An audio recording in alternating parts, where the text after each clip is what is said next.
Okay, welcome back. So today we're heading back to the shop. VSS Fault. Why? I have no idea this time, but I do have some suspicions. So just to bring you up to date, the Ryker here has had the steering update kit installed, and it didn't work. You know, I was holding out hope. Hope was dashed.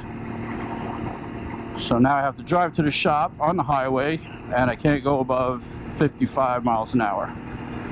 Terrific.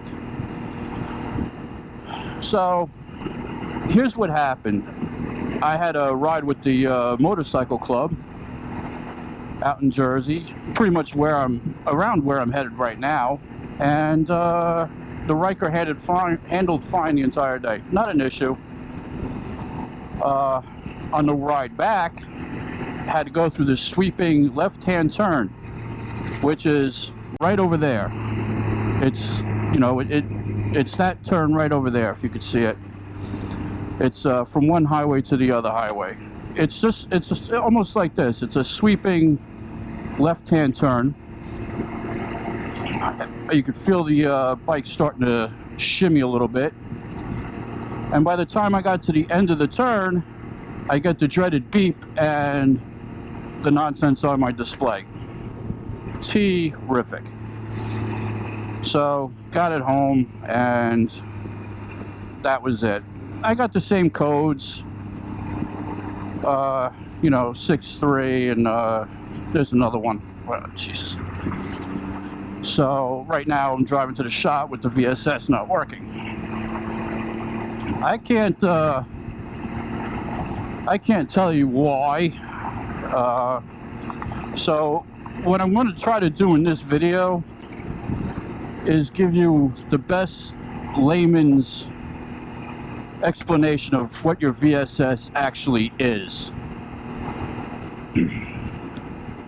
Because, not for nothing, I have not been able to find any information online about how the system works and all this other junk. The thing you find on YouTube most of all is, I got limp mode and disconnect the battery, here's how to pull up the codes, but nobody explaining what the hell happened. There's a YouTuber, Black Phoenix. I'll put a link up to his to the video up in top there. Which, FYI, if you're wondering why you don't see it, if you're watching it on TV, those links don't show up. They show up on your phone or they show up on the computer.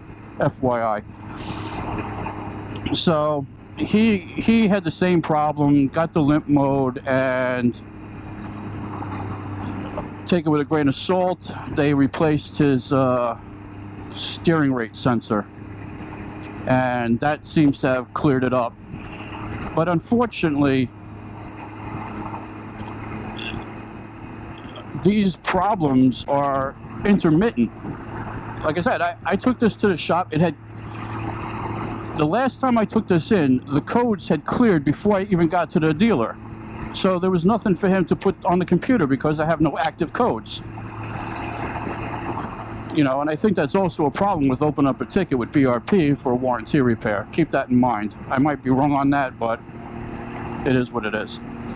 So let me explain to you what the VSS is. It's the Vehicle Stability System. It's not one thing. That's what you guys have to understand. When you get this limp mode and you get these codes, it's not one group of things that could be the problem.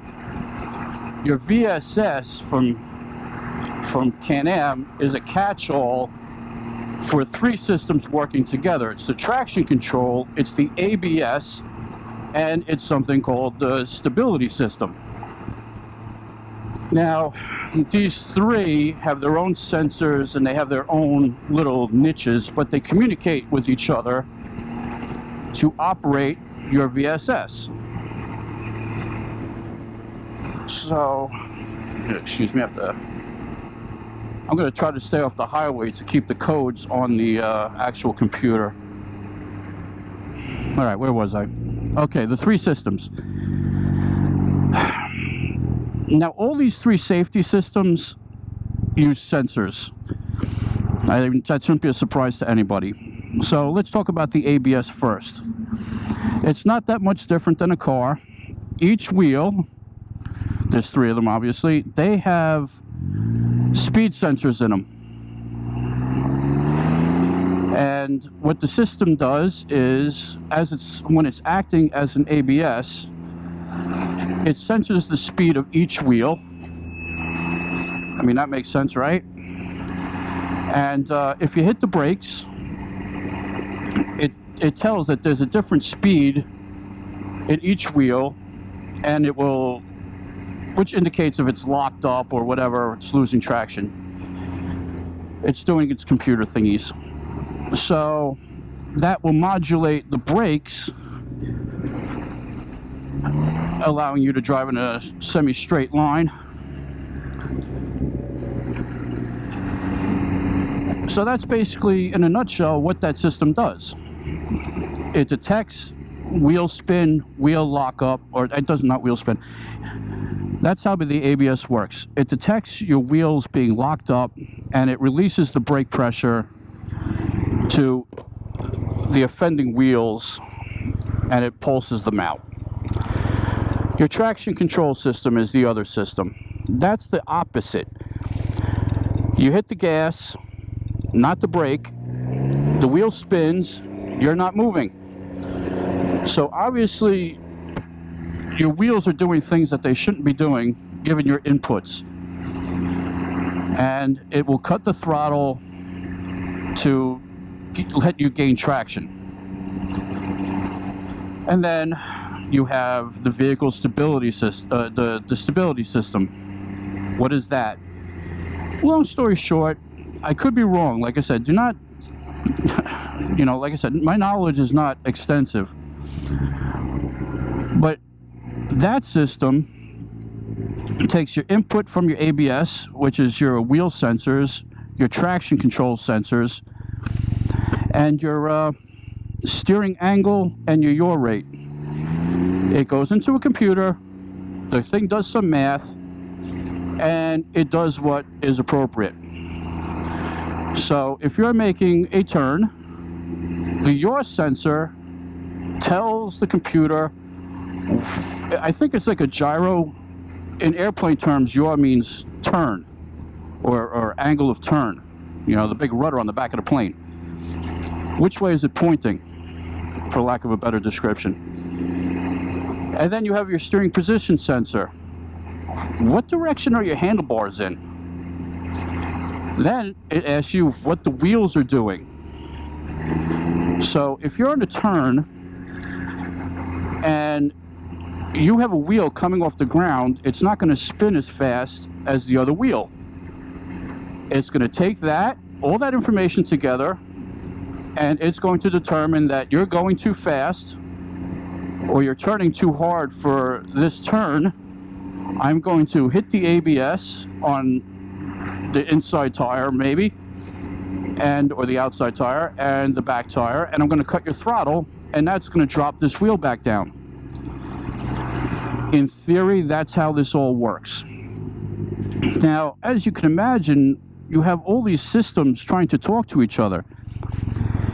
If you have a problem with any of those systems or the computers that they're attached to, you're going to get a VSS code when it the number one with new riders is you are hitting the brake and the gas at the same time. You're giving the computer backward inputs. It doesn't like that. It doesn't know that you're doing something wrong intentionally. You're hitting the gas and the brake at the same time. It has no way of knowing that that's what you want to do. What it's interpreting is there's a conflict between your brakes and your gas, and it's the system. It's going to default to the system. The system's messed up, not you. And you're going to get a fault code. It's very strange that it's only on left-hand turns, especially, I mean, on mine particularly. On sweeping left-hand turns, it's, you can't give it more throttle. You could feel the ABS kicking in, the nanny as everyone calls it, and it's slowing down some tires. And it's like, there's no reason for this. I know I'm not going fast enough. I'm not lifting tires. Take the exact same turn to the right, it's fine. It doesn't act up. Only left-hand turns. So, in my mind, what that's telling me is the steering position sensor is giving a bad reading to the computer. Sensor is telling the computer that I am going left far more than I actually am. Okay. Long story short, I bought a new Yaw Rate sensor. I bought a new steering position sensor, and we'll see what the if BRP covers any of this, you know. But if they don't, I have the parts. Just install them. Because, not for nothing, I think that's, you got to go on faith a little bit, because you got to hook the computer up and all this other junk, man. And right now I'm just like, I am winging it. I don't know. I'm guessing that's what the problem is. Will it work? I don't know. But that's where we're at. It's the VSS, man. I swear to God, it's like you want it. A lot of people don't, but I think you do. But it's very, very sensitive, because it's meant to help you from killing yourself. And I think these things came out in 2018, so they haven't been around all that long.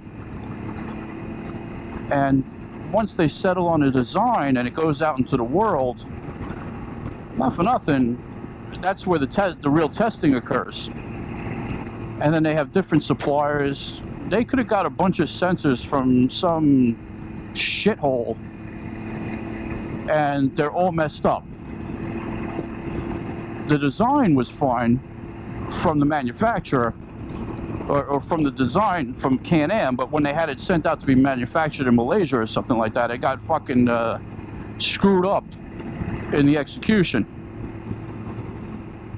And then they knew it worked in the, you know, at the company, but when they get, you know, they can't test every sensor. And then that's what we have. While the system itself is made by Bosch, which is a really good company, Bosch is not making the sensors. I'll double check that, but I'm sure if you look at your sensors, it doesn't say Bosch on it, you know, like your cordless drill does.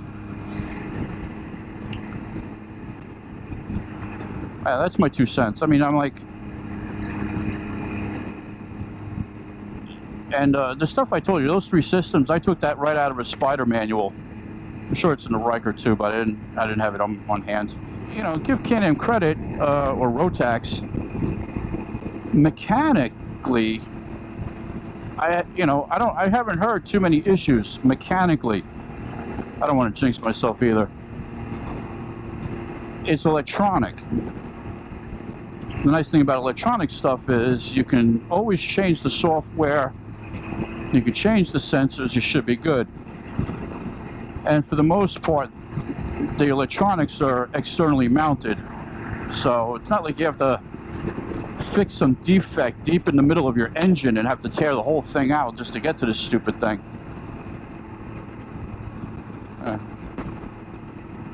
So, I mean, that's good, I guess, right? Mechanically fine, electronically fakakta. Looks like the military boys are flying around. I think those are Navy. They're not Blackhawks. Yeah, I wonder if the president's in town.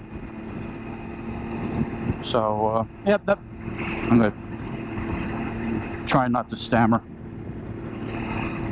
Oh, God. 10 more miles to go. It's still there. It's still there. Still blinking away.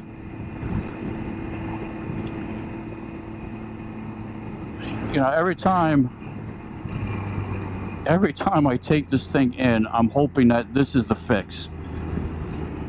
And it's really, really, really frustrating. Because the machine itself, when it's running correctly, it is a blast to ride. I wouldn't dissuade anyone from getting one. But man, when you keep getting the same problem over and over again, and it doesn't get fixed, that fucking sucks, man. It really sucks. And if you saw my previous video, when I picked this up the last time after that update kit, I told you guys on that one turn, I was getting that little shimmy. And I knew it was going to get screwed up again. Because if the VSS is kicking in, if the nanny is kicking in, you're going to be like, you might not like it, but you'll definitely understand why. And if it comes on, it goes off. It's a passive thing until it becomes active. It's always monitoring what you do, and it steps in. And then, of course, whenever you have these little problems, you look for it everywhere. Every time you make a turn, every time you do something, you're always like, is it going to kick on? Is it going to kick on? And who the hell wants to ride like that? You know, could be other things too. Could be a chafed wire somewhere. Could have hit a rock in one of those sensors down there. I don't know how deep the yaw sensor is. You know, is it actually protected? Maybe you bottomed out, nicked it, bumped it out of alignment. Who the hell knows? I am pissing off every driver in New Jersey right now. So just to recap, I basically made this video to keep you guys informed as to how the systems work. I'm not going to tell you how to fix it because I don't know. You would literally have to get an IBM type computer, the Bud software, the connecting cable, and plug your Ryker into the computer to access the information that you would need. I probably should have mentioned this before, but the codes it's kicking out right now are the exact same codes it gave last time. But the funny thing was, when I got home, it kicked out a third code. And I'll be honest with you, no one knows what the hell that code was. I even called the dealer up. I was like, can you look this up? He's like, nope. Never heard of it. It was like a B2B02 or something like that. And not for nothing, today is a beautiful day for a ride. It is crisp. Now, if you could put your jacket on with the sweatshirt, and that's it, and a set of heavy gloves, or a heavyweight, type of glove, that's golden. Because I don't know if you noticed that if you're a returning subscriber, or you've dabbled on my videos once or twice, you'll realize that the windshield is back in place. It's the winter windshield. Because unlike many, my riding season might be going to like January, weather dependent. And I'm not going to be trying to fight wind gusts to the chest. It's only like 4 screws. It's like, it's literally easy to take on and off. And that little, I don't know what the hell they call it, the little thing that's supposed to protect your instrument cluster, that, I don't even think that does screw in. I think that it clips in here and then it folds up and locks in place into the screw holes for this. So I'll do another video when I pick this up from the shop, and I'll point out to you guys the turn that screws everything up. Like I said, I don't wish this frustration on anybody. And if you watch YouTube a lot, I mean, you're watching me, so you probably watch other people.